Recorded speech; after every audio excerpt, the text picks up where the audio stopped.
मंगलमूर्ति सतगुरु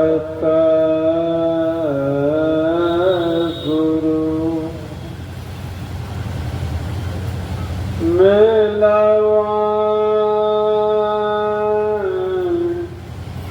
सर्वाधार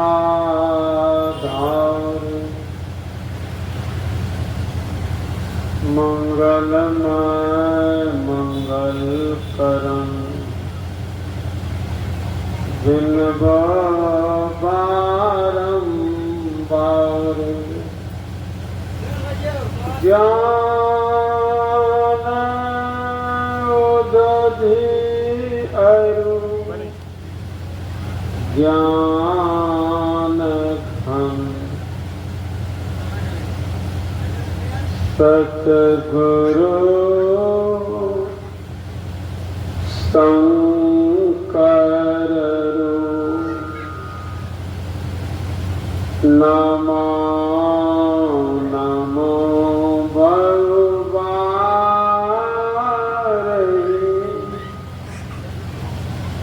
सकल सुख जन भू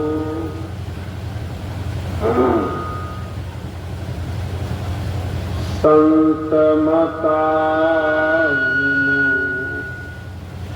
गति नहीं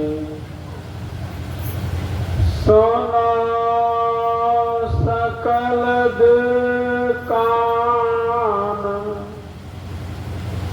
जाओ चाहो धार को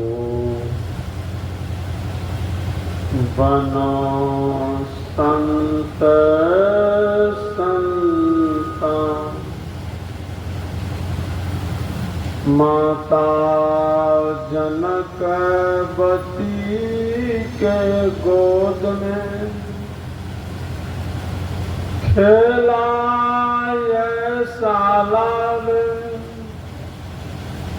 जिनकी वाणी सुनकर दुनिया हुई निहाल खिले कमल की पंखुरियों सम नयन सुशोभित हैं अभिराम महर्षि में विशाल बुद्धि बर सादर बारंबार प्रणाम भक्तों हम लोग परमाराध्य संत सद्गुरु महाराज की जय जयकार बुलंद आवाज में करेंगे।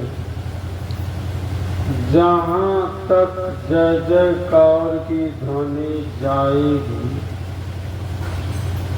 वहाँ तक का काल अवश्य भाग जाएगा। आप लोगों से निवेदन है जनसंख्या के मुताबिक जयकार की ध्वनि गूंजनी चाहिए ताकि दूर दराज से सुनने वाले भक्तों को इस बात की पूर्णतया जानकारी मिल जाएगी। रजनी निवासी मधेपुरा जिला अंतर्गत मुरलीगंज प्रखंड के अंतर्गत एक रजनी नामक गांव है। इसी गांव में मदन बाबू का घर पड़ता है। इनके निज निवास स्थान पर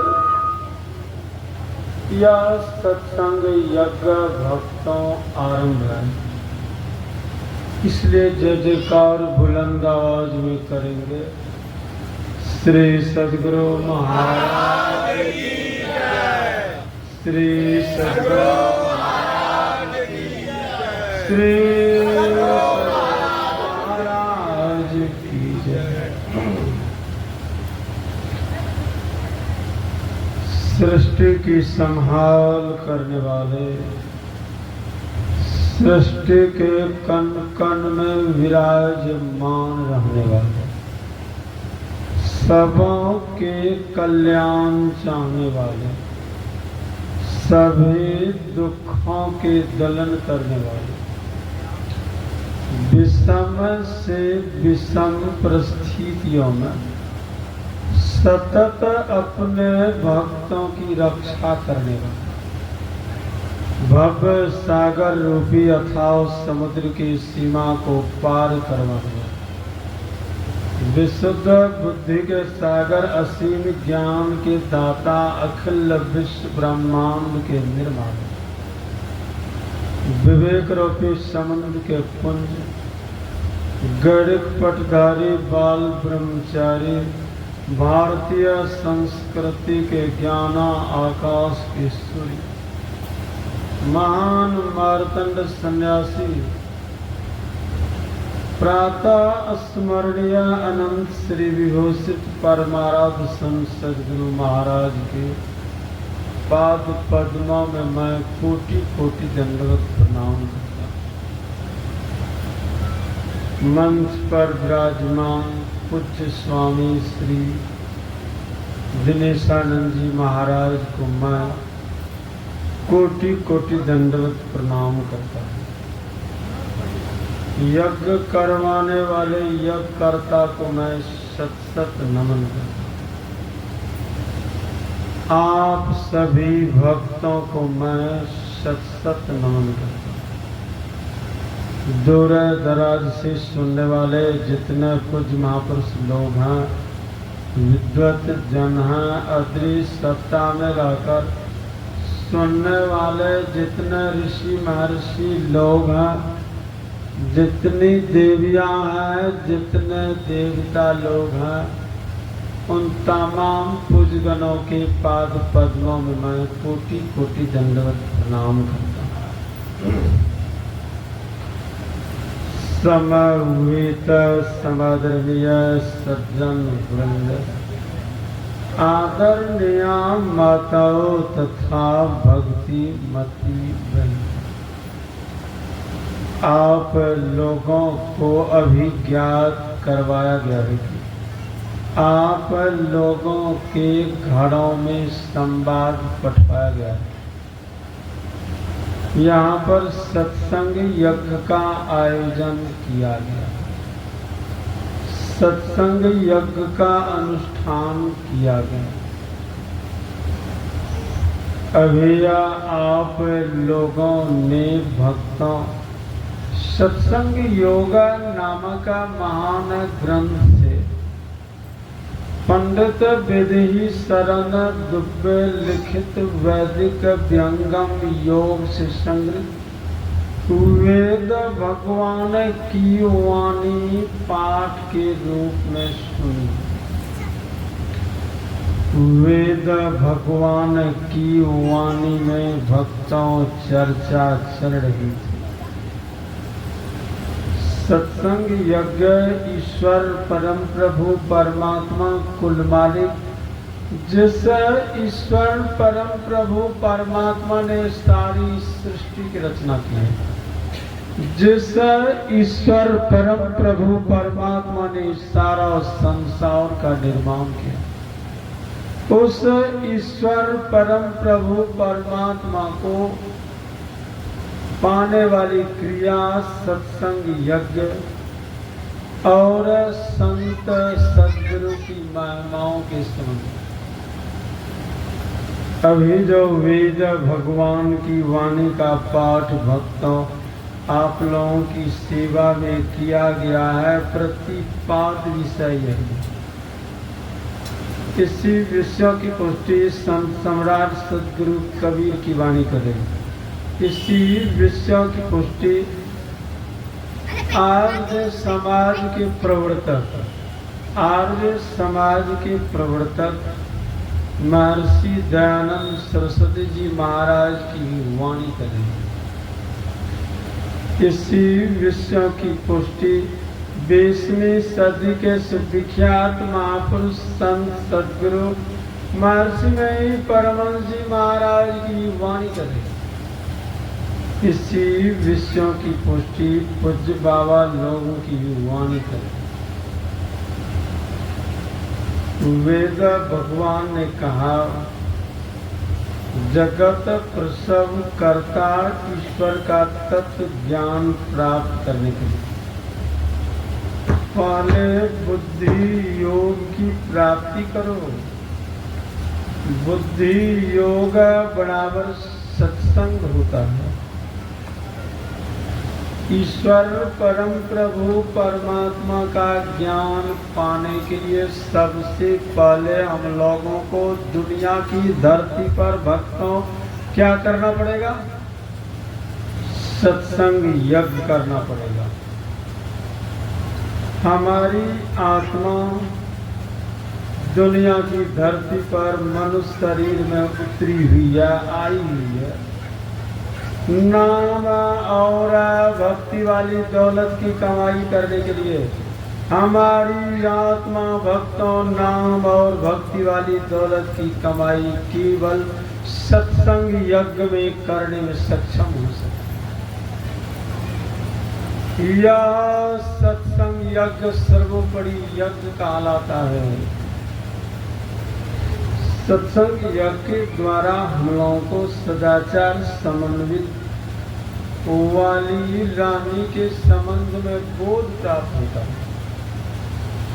पंच पापों से बचने को सदाचार कहते हैं।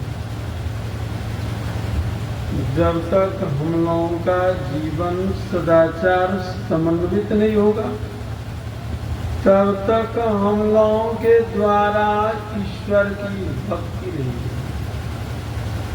जब तक हम लोगों के द्वारा भगवान की भक्ति नहीं होगी तब तक हमारी आत्मा का कल्याण नहीं होगा। ईश्वर परम प्रभु परमात्मा की भक्ति में जब हम लोगों को पूर्णता की प्राप्ति हो जाती है तब हमारी आत्मा को अपने आप का ज्ञान हो जाता है। अपने आप के ज्ञान में हमारी आत्मा भक्तों व्यवस्थित होकर ईश्वर परम प्रभु परमात्मा को पाने में सक्षम होता है। यह यज्ञ सर्वोपरि यज्ञ है। सदाचार से हीन जो भक्ति है वह भक्ति आत्मा को मोक्ष के द्वार में प्रविष्ट नहीं करवा सकती है। परमाराध्य संत सद्गुरु महाराज ने कहा, पंच पापों से बचने को सदाचार कहते हैं। झूठ, चोरी, नशा, हिंसा और व्यभिचार। परमाराध्य संत सद्गुरु महाराज की वाणी में कह सकेंगे, जाओ निज घटे रस चाहूं, अपने को पंच पाप से हरदम खौफ बचाओ। घट का अर्थ शरीर होता है। रस का अर्थ यहाँ पर अमृत होता है। मनुष्य देही के अंदर कौन सा अमृत रखा हुआ? मनुष्य शरीर के अंदर प्रकाश और शब्द वाला अमृत रखा हुआ है। दृष्टि की दोनों धार भक्तों दोनों भावों के मिलन वाली जगह पर जब एक होती है तब हम लोगों को एक बिंदुता की प्राप्ति होती है। एक बिंदुता की प्राप्ति करने से हमारी दृष्टि उस बिंदु पीठ का भक्तों जब भेदन करती है तब हम लोगों के अंदर ज्योति में स्थिरता आ जाती है। तब हम लोगों का मन सुनगत होता है। जब मन के सुनगत अवस्था की प्राप्ति हम लोगों को हो जाती है तब हम लोगों के अंदर शब्द ध्यान करने की क्षमता आती है। परमात्मा की आवाज को सुनने की क्षमता आती है, शब्द ध्यान करने की क्षमता।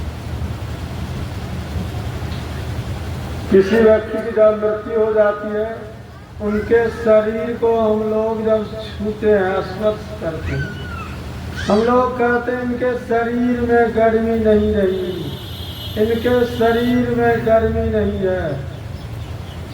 संत महात्मा लोग कहते हैं इनके मुंह से आवाज नहीं निकल रही। आवाज कब निकलती है? जब गर्मी आ जाती है, अर्थात शरीर के अंदर से ज्योति गायब हो जाती है, शब्द भी अंत हो जाता है। सुन रहे हैं ना भक्तों हम लोग? यही शब्द और प्रकाश अमृत है। शब्द और प्रकाश के निकलने से यह शरीर मृत हो जाता है। इस शरीर में गर्मी विद्वान रहती है प्रकाश और शब्द के सहारे से ही। यही अमृत है। परमाराध्य संत सद्गुरु महाराज कहते हैं मनुष्य देह के अंदर यही अमृत जीव को प्राप्त होता है। इसी अमृत को प्राप्त करके हमारी आत्मा भक्तों अमरता की प्राप्ति करनी है। जाओ निज घट रस चाहो अपने को पंच पाप से हरदम खौफ बचाओ। हाय एक झूठ नशा है दूसर तीसर नारी पर के हो। चौथी चोरी पंचम हिंसा दिल से इन्हें अलगाओ हो। परमाराध्य संत सद्गुरु महर्षि नहीं परमश्री महाराज के सामने पटना अखिल भारतीय संतमत सत्संग भक्तों माइक लगाया गया। अध्यक्ष महोदय रूंगटा जी ने परमाराध्य संत सद्गुरु महाराज से प्रार्थना की मुद्रा में ये बात कही कि हुजूर से मैं करुणामयी प्रार्थना करता हूँ, हम भक्तों को सदुपदेश देने की कृपा कीजिए। परमाराध्य संत सद्गुरु महाराज से रूंगटा जी के द्वारा निवेदन करने पर परमाराध्य संत सद्गुरु महाराज ने कहा, मैं थोड़े से वाक्यों में थोड़ी सी बात आप लोगों की सेवा में सुनाने के लिए जा रहा हूं। हमारी थोड़ी सी यह बात है,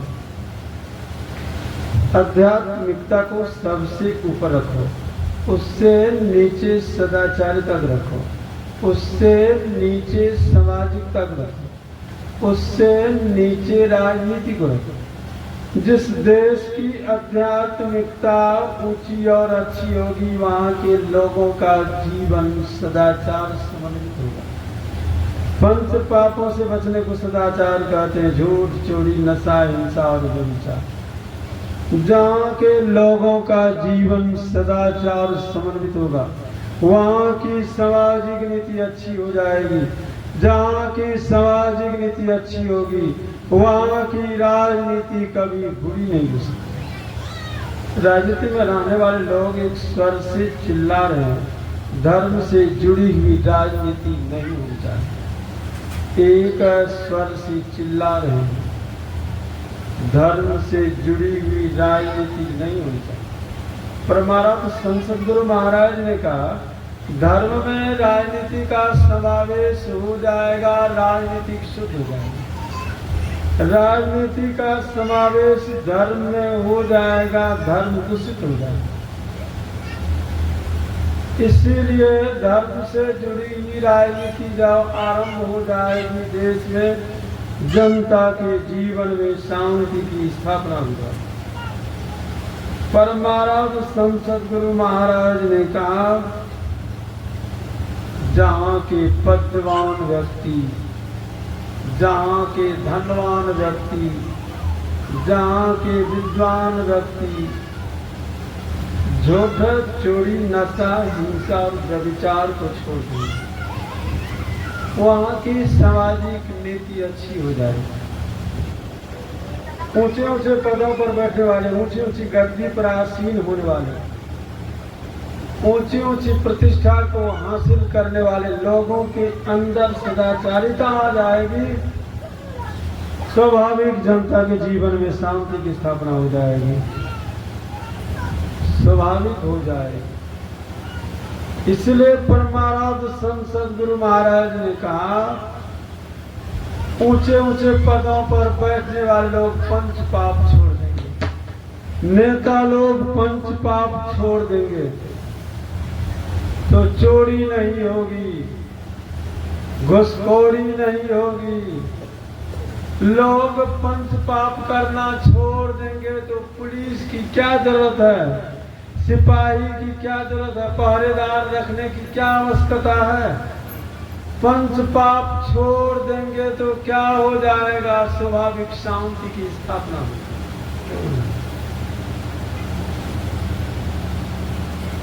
हम लोग कहते हैं वर्षा की मांग हो रही है ना, रोपा करने के लिए, धान की बुआई करने के लिए, वर्षा नहीं हो रही।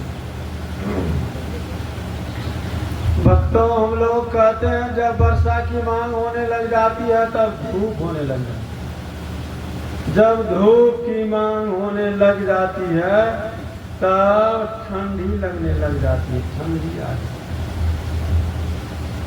जिस चीज की प्रकृति से मांग हम लोगों के द्वारा हो रही है उस चीज की पूर्ति क्यों नहीं हो पा रही। जैन संप्रदाय के आचार्य सद्गुरु तोस्तु कहते हैं, लोग कहते हैं प्रकृति दूषित हो गई है। मैं कहता हूँ प्रकृति दूषित नहीं होती है, मनुष्य के स्वभाव पर प्रकृति आधारित रहती है। मनुष्य के स्वभाव में जो दूषितता आ जाती है, मनुष्य के स्वभाव में बुराई आकर प्रतिष्ठित हो जाती है। जब मनुष्य की दृष्टि व्यभिचारिक हो जाती है, जब मनुष्य की रानी में अपवित्रता आकर निवास करना आरंभ कर देती है, जब मनुष्य के हृदय में ईर्ष्या आ जाती है, द्वेष आ जाता है, क्रूरता की भावना मनुष्य के अंदर आकर के विराजमान हो जाती है, तब प्रकृति हम लोगों के अनुकूल दुनिया की धरती पर नहीं चलती। तब विपरीत अवस्था में यह प्रकृति चलने लग जाती है। जैन संप्रदाय के आचार्य सद्गुरु तोस्तु ने कहा, सभी लोगों का जीवन सदाचार समन्वित हो जाएगा। सभी लोगों के जीवन में पंच पाप करने की प्रेरणा पैदा नहीं हो जाएगी, पैदा नहीं हो पाएगी। सभी लोगों का जीवन निष्पाप हो जाएगा। सभी लोगों के जीवन में भगवान की भक्ति आकर प्रतिष्ठित हो जाएगी। सभी लोगों के जीवन से ईर्ष्या का अंत हो जाएगा, द्वेष का खात्मा हो जाएगा। सभी लोगों की प्रवृत्ति से बुराई समाप्त हो जाएगी। सभी लोगों की दृष्टि से व्यभिचारिक भावना को सो दूर चली जाएगी। तो निष्पाप की अवस्था में लोगों के अनुकूल या प्रकृति हो जाती है। पाप रूपी प्रवृत्ति में, बुराई से घिरी हुई दृष्टि में,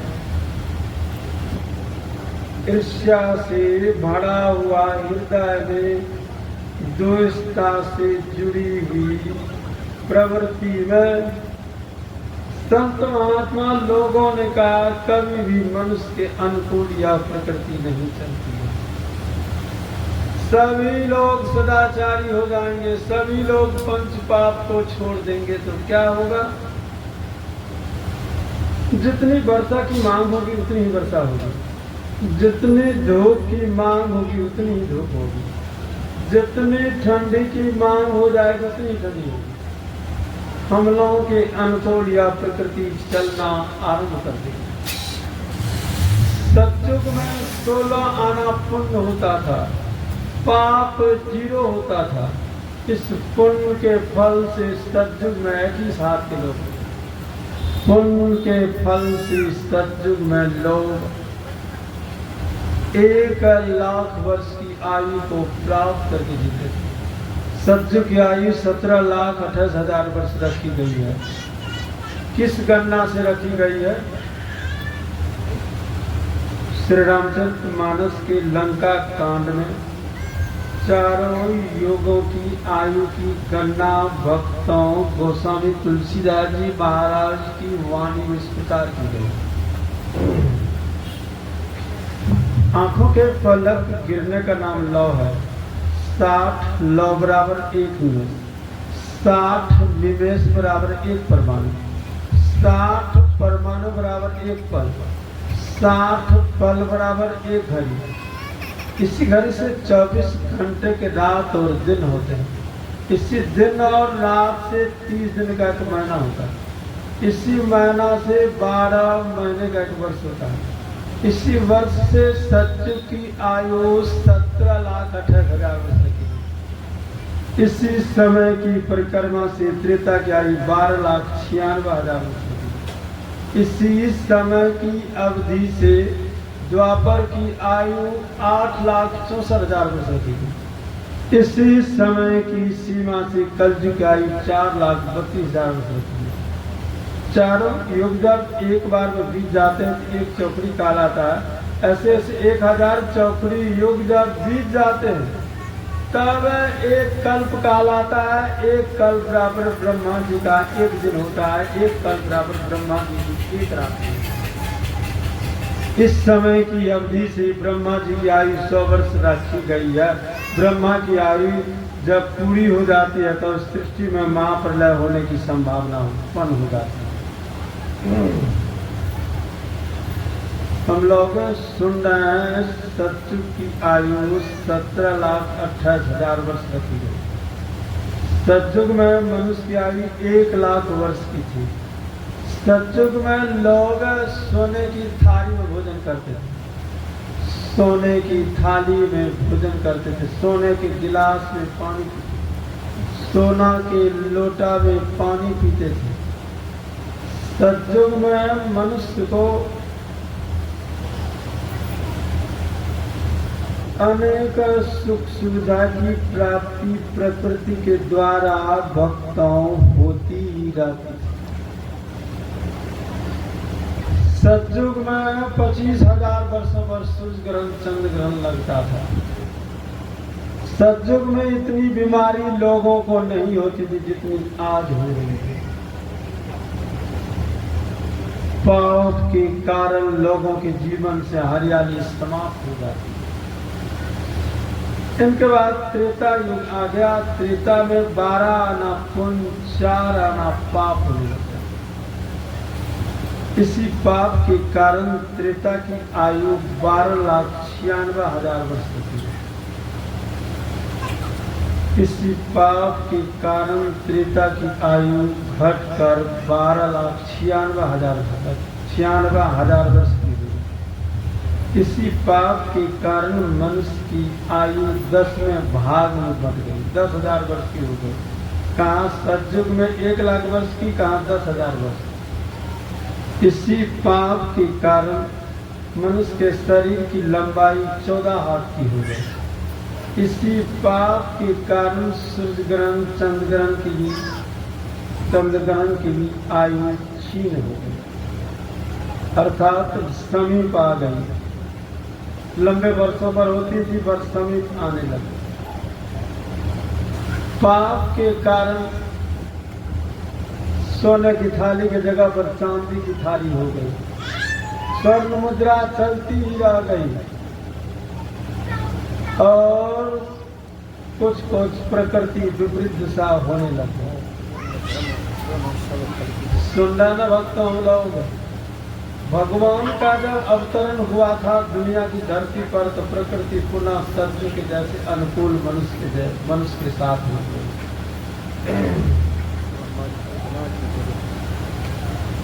पाप के कारण मनुष्य को दुख उठाना पड़ता है। इनके बाद द्वापर आ गया। द्वापर में आधा पाप आधा पुण्य होने लगा। इसी पाप के कारण मनुष्य की आयु घट करके 1,000 वर्ष की हो गई। द्वापर की आयु 8,64,000 वर्ष रहती। घट करके आई हो गई कितनी 1000 वर्ष की द्वापर। पाप के कारण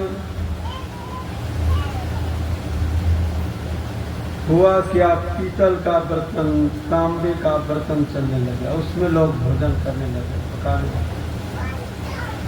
चांदी की मुद्रा आ गई, सोने की मुद्रा गायब हो गई। पाप के कारण चंद्रग्रहण सूर्यग्रहण की आयु समीप आ गई। सतयुग में लोग एक बार फसल बोते थे, 7 बार 9 बार काटते। त्रेता में एक बार फसल बोते थे तो 5 बार 7 बार काटते। द्वापर में एक बार फसल बोते थे 3-4 बार काटते। द्वापर में क्या होने लग गया, आधा पाप आधा पुण्य होने लग गया। प्रकृति मनुष्य की विपरीत दिशा चलने लग गई। इनके बाद कलयुग आया। कलयुग की आयु 4,32,000 वर्ष रखी गई। कलयुग में सूर्य ग्रहण चंद्र ग्रहण प्रति वर्ष 2 साल में होने लगा। हो रहा है, देख रहे 2-4 साल में हो ही रहा। एक बार फसल बोते उपज कर आएगी कि नहीं आएगी, इसमें भी समझे। मनुष्य के शरीर की लंबाई 7 हाथ से घट करके द्वापर में 7 हाथ 3.5 हाथ। पाप के कारण बीमारी और बढ़ गई। रासायनिक उर्वरक के द्वारा फसल उपजाने की व्यवस्था हो गई, इससे बहुत बीमारी बढ़ गई है। पाप के कारण मनुष्य की आयु कलयुग में 120 वर्ष रखी गई, 10वें भाग में बढ़ गई है ना। संत महात्मा लोग कहते हैं सत्संग के द्वारा ईश्वर भक्ति करने की सीख मिलती है। ईश्वर भक्ति करने से प्रकृति हमलाओं के अनुकूल हो जाती है। ईश्वर की भक्ति करने से हमलाओं को शांति की प्राप्ति होने लगती। ईश्वर परम प्रभु परमात्मा का भजन करने से हमारी आत्मा भवसागर के अथाह समुद्र की सीमा को पार कर देती है। ईश्वर परम प्रभु परमात्मा की भक्ति चिर अस्थायी और शाश्वत सुख आत्मा को प्रदान करती है। यह सत्संग भगवान के भजन का स्रोत है। सत्संग नगन लोग करवाते हैं। इस गांव में कितने लोग करवाते हैं? इन्हें गिने लोग करवाते हैं। बहुत लोग को कहना है बहुत सत्संग होता है, मैं कहता हूँ नहीं होता। जन समूह में नहीं होता। जितनी जनसंख्या 2-4 आदमी इस गांव में सत्संग करवाते हैं। बहुत की ऐसी विचारधारा बनी होगी। इसी तरह महात्मा लोग घूमते फिरते रहते हैं। उन लोगों का भी व्यापार है। खाने के ख्याल से लोगों को जाकर के पलाते रहते हैं। ऐसी भावना है लोगों की। अभी भी देखिए दुष्कर्म करने वाले व्यक्ति की जनसंख्या कितनी है। अभी भी देखिए ईश्वर की विपरीत दिशा चलने वाले व्यक्ति की जनसंख्या कितनी है।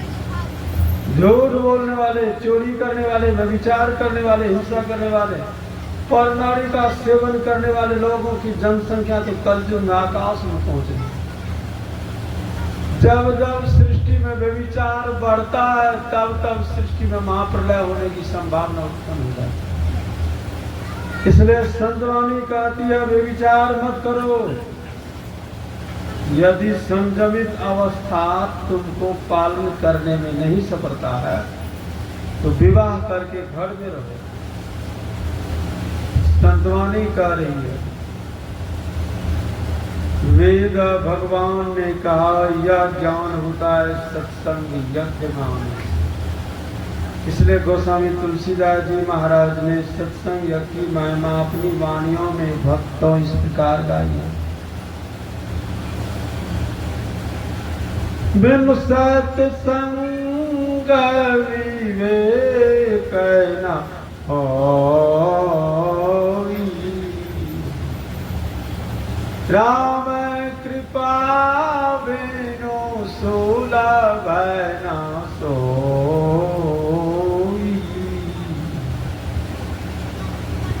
मुद मंगलम संत समाजू।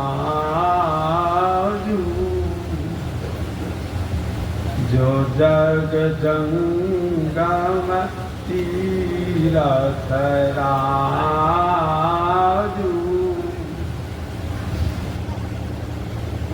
राम भगत जासुर सरि धारा। सरस ब्रह्म विचार प्रचारा। विधिन सदम कलिमल हरणी। करम कथा रवि नंदन परणी। हरिहर कथा राजत बेनी। सुनत सकल सुख मंगल देनी।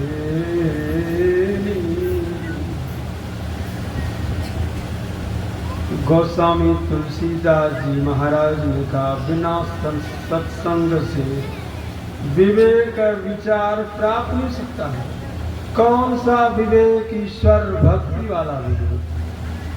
ईश्वर भक्ति वाला विवेक सत्संग में आने से मनुष्य को प्राप्त होता है। संतों की वाणी का नाम ही सत्संग है। जिस यज्ञ में ऋषियों की विचारधारा संतों की वाणी की आहुति दी जाती है, उस यज्ञ को करवाने से सतरूपी परमात्मा का बोध होता है। इसलिए उस यज्ञ को भक्तों सत्संग यज्ञ संज्ञा दी जाती है। सत्संग यज्ञ को करवाने से हम लोगों को ज्ञान की उपलब्धि होती है। इसलिए सत्संग यज्ञ का दूसरा नाम ज्ञान यज्ञ ही रखा गया है, रखा जाता है। भक्तों सुन रहे हैं हम लोग। गोस्वामी तुलसीदास जी महाराज कहते, सारा सार का ज्ञान हम लोगों को बिना सत्संग यज्ञ से नहीं हो सकता है। क्या सार है, क्या आसार है? इस आसार संसार में भगवान का भजन ही सार। क्या आसार है? शरीर संसार आसार है। यह ज्ञान कब होता है? जब परम प्रभु परमात्मा की अहेतु की कृपा हम लोगों पर हो जाती है, तब हम लोगों का पग उठकर सत्संग यज्ञ में आता है। तब भक्तों हम लोगों को ईश्वर परम प्रभु परमात्मा का ज्ञान बौद्धिक रूप में प्राप्त होता है। तब जान वाला ज्ञान होता है। संत महात्मा लोगों से भक्ति करने वाली कला का जब ज्ञान हो जाता है, जब हम लोगों का जीवन अभ्यास से जुड़ जाता है, अभ्यास रूपी प्रवृत्ति में हमारी आत्मा व्यवस्थित होकर परमात्मा रूपी पथ की संपूर्ण दूरी को तय कर ईश्वर परम प्रभु परमात्मा की पहचान करके आवागमन के चक्र से सदा के लिए छुट्टी पा लेती है। गोस्वामी तुलसीदास जी महाराज कहते हैं, कब यह प्राप्त होता है? जब भगवान की अहेतु की कृपा हो जाती है। हम लोग कह सकते हैं भगवान की किसी किसी पर कृपा होती है, किसी किसी पर नहीं होती है। इस ग्राम में इतने ही लोगों पर भगवान की कृपा हुई है क्या? भक्तों नहीं, कृपा रूपी दृष्टि की वर्षा होती है। जिस व्यक्ति के हृदय में भक्ति वाली गहराई विद्वान रहती है, उसी व्यक्ति के अंदर इच्छा होती है सत्संग में आकर भगवान की भक्ति करने की। दूसरे तीसरे की नहीं होती है। सुन रहे न भक्तों, जिस व्यक्ति ने पूर्व जन्म में पुण्य की लंबी खेती किया है, जिस व्यक्ति ने पूर्व जन्म में संतों की संगति करके धर्म का आचरण किया है।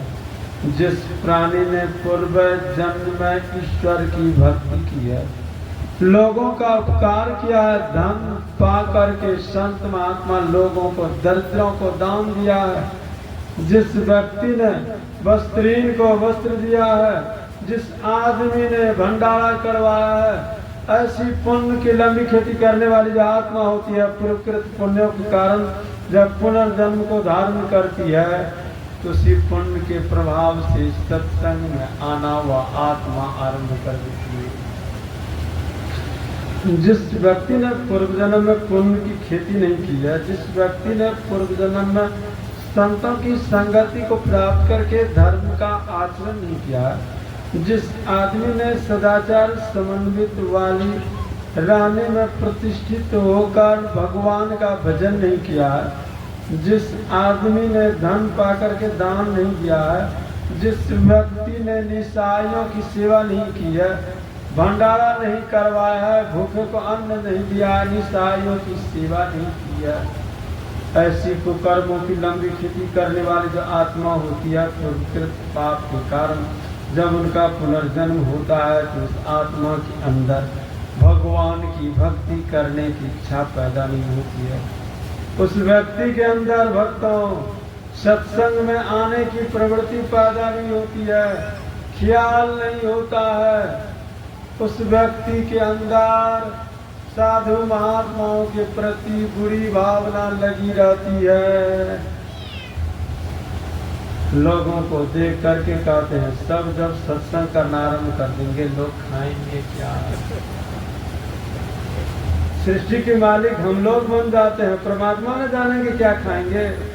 सभी लोग सदाचारी हो जाए, सभी लोग भगवान का भजन करना आरम्भ कर दे, सभी लोग ईश्वर की जय जयकार करना आरम्भ कर देंगे, सभी लोगों का निष्पाप जीवन हो जाएगा, सतयुग आ जाएगा, एक ही बार बो देंगे, फसल उगती रह जाएगी, खाते रह जाएंगे, आराम करते रह जाएंगे, पाप छोड़ेंगे तब ना। गोस्वामी तुलसीदास जी महाराज कहते हैं, पुण्य की लंबी खेती करने वाले व्यक्ति पर भगवान की अहत की कृपा हो जाती है। क्या कहते हैं? अति हरि कृपा जाहि पर होई, पावत मारग सोई। भगवान के अधिक हेतु की कृपा हो जाती है, पग उत्तर सत्संग यज्ञ में आ जाता है। कितना बड़ा लाभ होता है सत्संग यज्ञ को करवाने से। सुन रहे ना भक्तों, हम लोग गोस्वामी तुलसीदास जी महाराज ने कहा, सत्संग की इतनी बड़ी महिमा है, भगवान भोला को भगवान श्री राम का दर्शन प्राप्त हो। भगवान श्री राम ने भगवान भोला से कहा, तुम्हारी भक्ति से अति प्रसन्न हूँ, कुछ आप मुझसे मांग लो। भगवान भोला ने कहा, प्रभु नाथ एक वर मांग हूँ, एक ही वर मांग रहा हूँ मैं। हम लोगों को भगवान अभी प्रकट होकर मांगने के लिए कहेंगे तो क्या कहेंगे? हम लोग समुचे इस नगरी के लोगों की सारी संपत्ति हमारी हो जाए। भगवान अभी प्रकट होकर मांगने के हम लोगों को कहेंगे तो क्या कहेंगे? समुचा धन हमारा हो जाए, इस वस्तु का हमारी सारी जमीन हो जाए, यही न कहेंगे हम लोग। गोस्वामी तुलसीदास जी महाराज लिखते हैं, भगवान भोला भगवान श्री राम से क्या मांग करते हैं? प्रभु एक ही वर दीजिए मुझे। क्या कहते हैं? नाथ एक वर मांग, हरस देहु श्रीरंग पद सरोज अनुपायनी भगति सदा सत्संग। मुझे आप देना चाहते हैं, आप हमारी भक्ति से अति प्रसन्न है, मुझे एक ही वर दीजिए, आप अपनी सत्संग वाली भक्ति मुझे दीजिए। भगवान भोला सोने चांदी दौलत वस्तु वैभव जगह जमीन मकान की मांग भगवान से नहीं कर रहे। क्यों नहीं कर रहे भगवान भोला? क्या दंड है? क्या मांगो कछु थिर ना रहा, देखत नैन चलो जग जाई। क्या मांगो कछु थिर ना रहा, सुन का महल रूप के छाया, छोर चले नगरी के राजा। 1 लाख पूत 1.25 लाख नाती, जा रावण घर दिया न बाती। लंका सा कोट समुद्र सी खाई, जा रावण की खबर न पाई। कोई करे महल कोई करे टाटी, उर्जा हंसा पर माटी। आवत संग न जात संगाती, क्या भय दल बांधत हाथी। कहे कविरंत के बारी, हाथ धारी में चला जुआरी। लोगों की जब मृत्यु होने लग जाती है तो उस समय लोग अपने वंशज के लोगों से क्या कहते हैं, पुत्र से क्या कहते हैं, पत्नी से क्या कहते हैं, लोग अपनी पुत्री से क्या कहते हैं, समाज के लोगों से क्या कहते हैं। लो अपना जहां दुनिया वालों, हम इस दुनिया को छोड़ चले। जो रिश्ते नाते जोड़े थे, वे रिश्ते नाते तोड़ चले। तकदीर की आंधी गर्दिश ने जो खेल खिलाए खेल लिए। पर दोष न देना ये लोगों, देखो हम खाली हाथ चले। लो अपना जहां दुनिया वालों, हम इस दुनिया को छोड़ चले। जिंदगी भर की सृजन की वस्तु दुनिया की धरती पर भक्तों धरी पड़ी रह जाती है। जिंदगी भर की सृजन की वस्तु दुनिया की धरती पर भक्तों धरी पड़ी रह जाती है। मनुष्य का जब मृत्यु का काल आता है, मनुष्य दुनिया की धरती से खाली हाथ विदा हो जाता है। जिंदगी भर की सृजन की वस्तु मृत्यु के काल में मनुष्य के साथ तिनके के बराबर नहीं जाती है। जाती है? नहीं नहीं। रे मन मुसाफिर निकलना पड़ेगा, काया कुटी को खाली करना पड़ेगा। भाड़े के क्वार्टर को क्या तू संभाले, जिस दिन तुझे घर का मालिक निकाले। भाड़े के क्वार्टर को क्या तू संभाले, जिस दिन तुझे घर का मालिक निकाले।